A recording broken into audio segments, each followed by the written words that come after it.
Salut tout le monde, j'espère que vous allez bien. Aujourd'hui on se retrouve pour une nouvelle vidéo et on se retrouve sur iRacing. Oui mesdames et messieurs, s'il vous plaît, presque un tonnerre d'applaudissements pour le retour sur iRacing parce que ça fait un peu plus d'un an maintenant que j'ai pas fait de vidéo sur iRacing. La dernière fois on s'était laissé avec un nouveau setup un peu fou furieux avec un nouveau PC et tout, que j'ai toujours. Et on avait testé la fameuse W12, la Mercedes de 2021. Et aujourd'hui on se retrouve pour tester la W13 parce que oui ça y est, la mise à jour pour iRacing pour la saison 1 2023 du coup est arrivée. Avec on a donc Manicourt. On a donc la BMW LMDH qui fera son apparition aux 24 heures de Daytona cette année je crois, il me semble, si je dis pas de bêtises vous me corrigerez dans les commentaires. Mais surtout donc c'est là-dessus que iRacing a communiqué, mais ils ont zéro communiqué sur le fait que oui, on se retrouve avec aujourd'hui la Mercedes W13 de Formule 1 de Lewis Hamilton et de George Russell qui a couru le championnat du monde de Formule 1 de 2022, donc une Formule 1 de 2022. Et pour répondre à votre question tout de suite, non, il n'y a pas le marsouinage sur la voiture et c'est bien dommage. En revanche, je crois que sur un jeu comme Race Room, il me semble, ils ont fait des voitures de genre 2022 entre guillemets. Il semble qu'il y ait le marsouinage dessus. Voilà, petite feature si jamais vous pouvez aller voir sur Race Room, il me semble. Bref, mais en tout cas, aujourd'hui, on va se concentrer sur la Mercedes AMG W13e Performance et on va essayer de faire une petite course cet après-midi tranquillement avec cette voiture. On va se retrouver sur le circuit de Barcelone. On va faire 16 tours je crois, donc je sais pas encore si je mets les softs ou les médiums parce que oui on peut choisir. A priori je pense que je vais plus partir sur les médiums pour éviter de trop galérer sur les softs en fin de course parce que l'usure est réelle pour le coup. C'est un peu vénère. Et aussi vous allez voir, je vais jouer avec le halo qui est un petit peu transparent parce que si on met le halo, vraiment ça devient très compliqué de voir ce qui se passe devant. Comme on est face à un écran, en fait on a plus de mal, l'œil a beaucoup plus de mal à avoir la perspective, alors qu'en réalité le halo est absolument pas dérangeant, mais là pour le coup dans la simu c'est un peu dérangeant. Bref, trêve de bavardage, on va se retrouver tout de suite dans le serveur tranquillement pour s'atteler à la tâche. Et je vais vous dire c'est pas facile.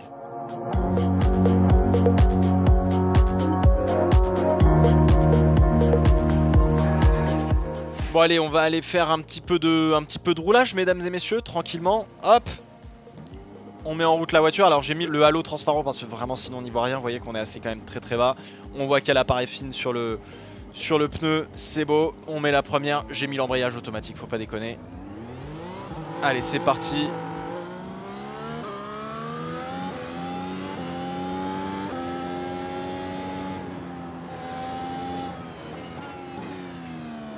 Alors je me suis un peu entraîné avant de rouler cette voiture. Vous le voyez, premier tour de roue dans la Mercedes W13 les gars, on a les petites winglets, etc. On a l'impression d'être dans un bateau, ce qui est un petit peu le cas. On voit pas où est-ce qu'on pose les roues, enfin tout ça on va en reparler évidemment. Alors vous l'avez peut-être remarqué mesdames, messieurs, le volant n'est pas le volant de la W13 2022, non. C'est bien le volant de l'année dernière j'ai l'impression. Je pense que chez iRacing on va avoir une mise à jour avec le nouveau volant, je suppose évidemment. Mais effectivement ce n'est pas le bon volant, donc là-dessus, bon, pas de souci. C'est donc eh bien une 4e Formule 1 officielle qui fait son apparition dans iRacing, puisqu'on a eu la Williams FW je sais plus combien, celle de 2009. On a eu la McLaren MP4, j'allais dire 30, mais c'est peut-être pas 30. C'est peut-être une ou deux d'avant il me semble. La McLaren de 2016 ou 2015, je sais plus, celle d'Alonso et Button. Donc ça c'était la première F1 hybride sur iRacing qui était assez difficile à conduire. L'année dernière on a eu donc la W12 de chez Mercedes, donc voiture championne du monde, incroyable. Un vrai kiff à rouler, pas facile à rouler en plus. Et puis cette année donc on a donc la W13, assez incroyable. Et puis bon, iRacing avait fait aussi une Formule 1 en collaboration avec Dallara, la IR01 de mémoire, moteur V10, grosse réglementation, un projet un peu conceptuel quoi. C'était une voiture originale quoi, qui n'était pas une réplique de la réalité, mais bon, qui était assez fun à rouler, mais qui n'a pas fait long feu. Et donc on se retrouve avec cette voiture. Alors petit tour de roue, circuit de Barcelone. Le circuit de Barcelone qui n'a pas été mis à jour sur iRacing encore pour le moment, puisque je suppose qu'il faudrait qu'ils retournent à Barcelone pour scanner la piste, pour avoir le virage 10 comme on le connaît aujourd'hui, qui ouvre un petit peu plus qu'avant où c'était vraiment une épingle. Donc nous on va prendre l'épingle et donc voilà, on se retrouve dans cette voiture. Premier tour de roue en vidéo, ça fait plaisir. Alors vous voyez, comme ça a l'air facile. En vrai, j'ai déjà 2 bonnes heures de roulage dessus. Au tout début, c'est pas si facile que ça. Les repères à prendre avec la voiture sont vraiment pas simples. Parce que comme vous le voyez, on voit pas grand chose. À part les roues qui sont énormes et où du coup, on sait pas trop où est-ce qu'on va. On voit pas du tout le point de corde à chaque fois qu'on tourne dans un virage un peu serré. Donc c'est un peu compliqué. Je pensais que ça allait être les winglets qui allait être le plus gros problème. Finalement, pas du tout. Les winglets sont pas spécialement gênantes. C'est vraiment le pneu en lui-même en fait qui est tellement gros. Cette jante 18 pouces là, c'est assez vénère. Donc c'est assez compliqué de voir exactement où on place la voiture. Et alors faut surtout pas prendre les vibreurs jaunes. Enfin les gendarmes même j'allais dire. Les gros boudins jaunes là, interdit, interdit, interdit. Après effectivement, bah, une fois que vous l'avez un peu prise en main, ça a l'air plus simple. Ça a l'air plus simple, mais il faut faire fonctionner le cerveau bien comme il faut parce que ça reste une Formule 1 sur iRacing et comme ce à quoi on pouvait s'attendre entre guillemets avec celle de 2021, tout vous saute au visage. Donc du coup, il faut être prêt quoi. Il faut être prêt et il faut être bon. Donc il faut être concentré, etc. Là vraiment je roule comme un papy. Hein. Donc là on fait un petit peu de roulage tranquillement. Et après on va partir tranquillement en course. Ça y est, on est sur le serveur du coup. Effectivement on est 25 à prendre le départ de cette course en week 13. On a 16 tours à faire sur le circuit de Barcelone. A priori pour l'instant on partirait 8ème. Ça va dépendre de qui, s'il y en a qui font des tours qualif ou pas. On n'est pas obligé de faire la qualif. Moi pour ma part je pense pas faire la qualif. Alors vous voyez d'ailleurs j'en profite pour faire un petit tour du propriétaire sur tout ce qui est setup, etc. Alors nous on est en setup fixed pour cette course, donc ça veut dire que tout le monde a le même setup, mais évidemment vous allez pouvoir changer un petit peu tout ce qui est pression de pneus, tout ce qui est l'aéro évidemment, vous avez même un aéro calculator histoire que bah, vous fassiez pas n'importe quoi et que bah, vous retrouviez pas avec des valeurs un peu what the fuck. Évidemment on a le châssis où on peut régler 2-3 petites choses, notamment le fuel level, etc. On va pouvoir régler tout ce qui est différentiel. Je suppose que tout ce qui est différentiel en entrée, milieu et haute vitesse, tous ces différentiels-là, je suppose qu'on peut les régler sur le volant si on n'est pas en fixed, je suppose. Après, je suis pas sûr. Pareil pour le frein moteur. On peut régler la balance de frein, donc nickel aussi. Vous allez aussi probablement pouvoir régler le brake migration, ça y est, j'y arrive. Donc voilà, effectivement, vous avez pas mal de réglages à faire. Vous avez des notes pour pouvoir vous, on va dire, orienter sur 2-3 setups, etc. Et puis si vraiment vous êtes un petit peu embêté par faire des setups, vous pouvez toujours aller acheter des setups chez Virtual Racing School ou Pure Driving School, etc. Vous avez des sites internet qui vous permettent justement d'acheter des setups, c'est plutôt des abonnements qui vous permettent d'avoir des setups pour vos voitures, pour chaque course, etc. Donc c'est plutôt cool. Évidemment, si jamais vous n'avez pas envie de vous prendre la tête et d'avoir quelque chose pour pouvoir apprendre à rouler correctement avec une voiture qui ressemble à quelque chose, on va dire. Donc voilà. Bon. Assez de blabla, je sais. On va partir pour une course. Donc du coup, on va se concentrer un petit peu et on se retrouve tranquillement sur la grille de départ. Allez, on se retrouve sur la grille. On part donc P11. On part beaucoup plus haut que ce que je pensais en vrai. But du jeu, aller au bout. Hein. On a 16 tours à faire, on va essayer de pas casser la voiture. L'embrayage c'est ingérable, donc du coup je sais pas du tout comment on va faire pour prendre un bon départ. Ça va être un peu la galère là, je pense. Donc on va essayer d'y aller tranquille. But du jeu, passer le premier virage. J'espère que tout le monde est à peu près pas trop foufou. Même si on a des F1 entre les mains. On va essayer de voir ce que cette W13 a dans le ventre.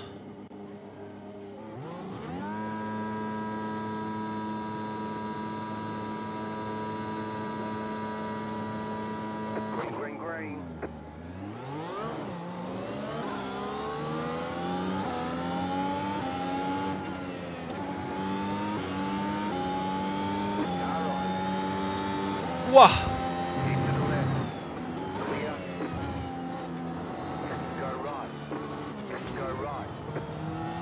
C'était sûr, hein. Les mecs, ils attaquent comme des énormes porcs. Ils se croient en Skip Barber. Alors que pas du tout. Voilà. Allez. Comme l'a dit un grand sage, this is a marathon, not a sprint. Et voilà, tranquille. Allez, hop là. Les mecs ont même pas vu le premier virage. C'est terrible. Oh, ça va le sous-virage.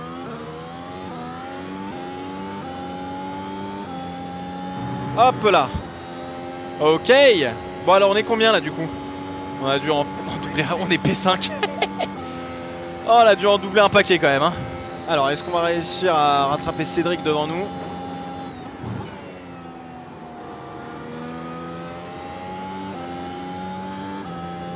Faudrait qu'on descende en dessous de la seconde pour avoir le DRS, le fameux.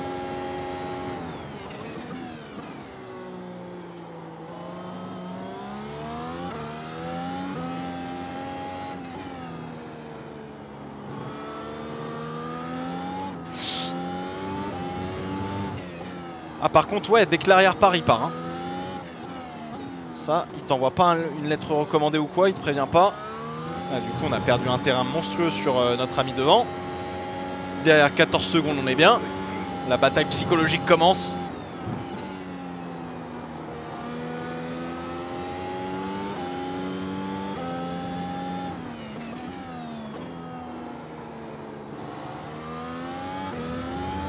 « 1.8, 1.7, ça y est, on est plus rapide que lui. Hein. Ah, petite erreur. Hop là. Ah, c'est dommage. On avait une belle bataille à faire avec lui.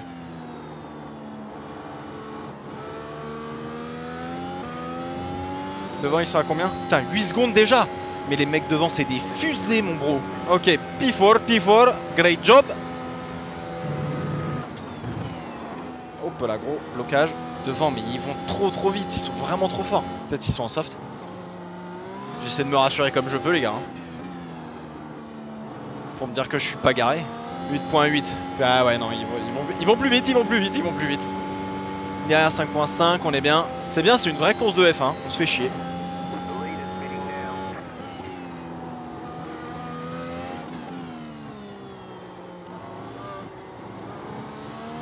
Alors, deux choses. À la chicane, je vois pas du tout les points de corde à cause des grosses roues qu'on a.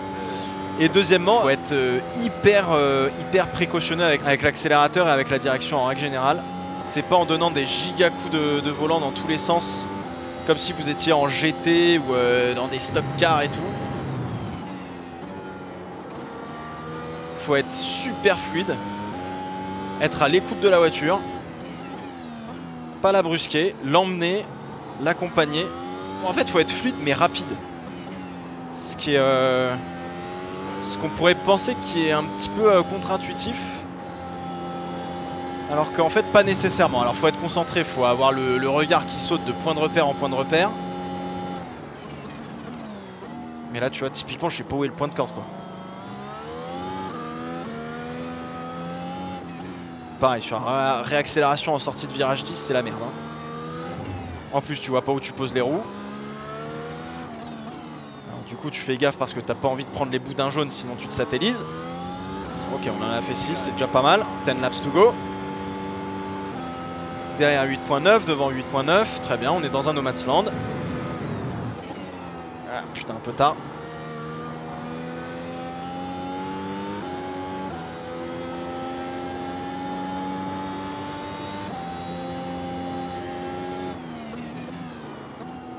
Allez, tourne. Putain, l'horreur. Alors je pense que c'est le setup hein, d'iRacing qui est un peu pourri, mais globalement du sous-virage il y en a à gogo. C'est un peu la merde, surtout sur les virages serrés. Alors je sais pas si c'est 100% le setup d'iRacing. Oh mais dis donc il a un problème le mec devant. Il a fait une erreur.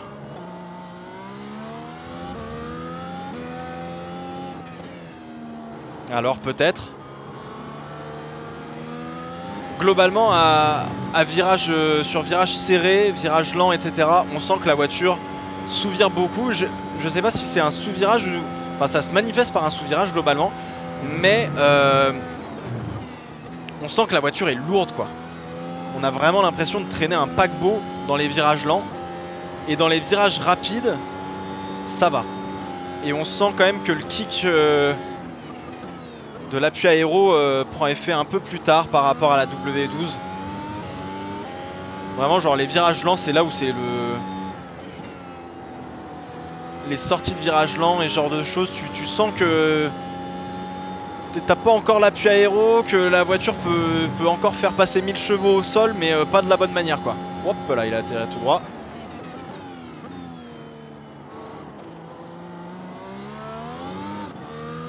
Tu vois là typiquement la réaccel elle était dure hein. En fait, un petit peu comme la MP430, je dis MP430, mais c'est probablement pas MP430. Hein. La McLaren de 2016 là qu'on a sur iRacing, qu'on avait, un peu à l'image de cette voiture, cette F1 aussi, comme la 2021, mais je l'ai pas beaucoup roulé la 2021. Mais j'ai l'impression que cette F1 aussi, vaut mieux rouler un ton en dessous de ce que tu es capable de faire pour être régulier le plus possible, éviter de faire trop d'erreurs, parce que c'est comme ça que tu seras plus rapide, plutôt que de t'acharner à vouloir toujours être le plus possible à la limite. Parce que l'erreur arrive tellement vite. Et en fait, tu vois là, bah, je pourrais le passer quasiment à fond ou tenter de le passer à fond, mais virage 9, vaut mieux tenter de le passer pas trop à fond justement. Économiser un peu les pneus, faut être intelligent avec cette voiture en fait. Oula, pas comme là. Bon, on s'est rapproché, une seconde une. Putain, j'ai le DRS? Non, j'ai pas le DRS. On se rapproche, hein, il a dû se faire des dégâts.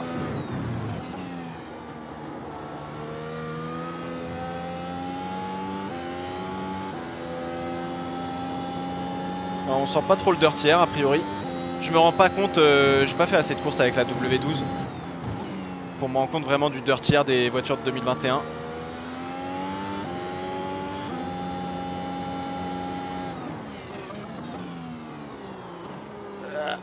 Non.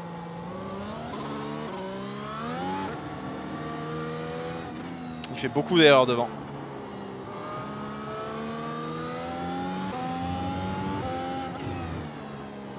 Tu vois, sorry mon bro.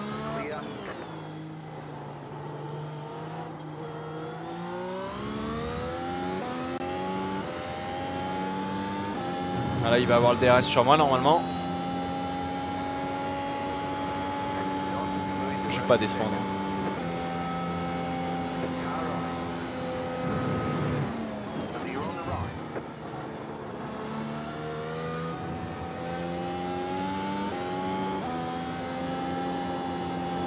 Un petit peu de dirty, mais ça va.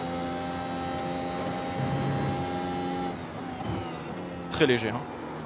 Ah, quand même. Un peu plus là. Lui, il arrive pas à freiner.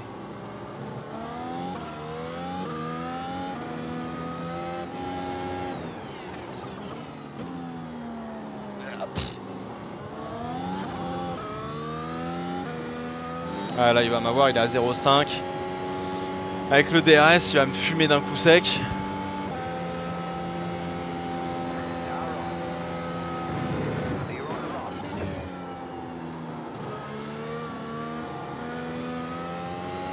Putain, j'ai pas réussi à bien me repositionner. Non.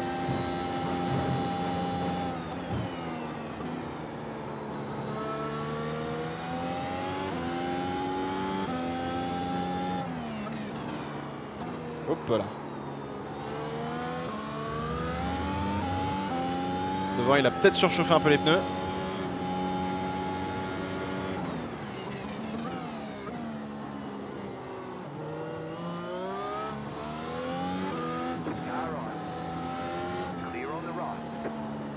En fait, il me laisse passer quoi.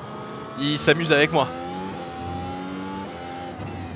On est tous le con de quelqu'un. Hein. Alors, 1.8. Derrière, on a Damien 0.2. Pas de conneries, Damien.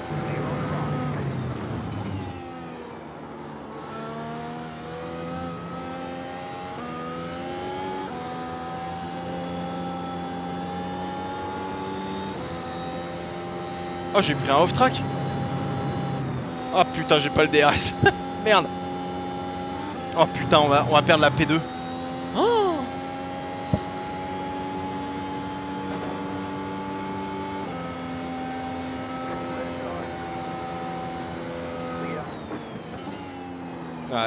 Ouais. Je pouvais rien faire. On a quand même essayé de défendre, histoire de dire quoi, mais ouais, bah P3 hein. Parce que lui il est vraiment plus rapide quoi, à moins qu'il fasse une erreur. Et bah voilà, suffisait de demander. Tu vois, ça sert à rien de rouler très fort si derrière tu veux pas rouler très fort tout le temps. Vaut mieux rouler un peu moins fort mais bien tout le temps, que rouler très fort et pas savoir rouler. Bon là je fais n'importe quoi depuis tout à l'heure mais putain il est revenu à une seconde, merde.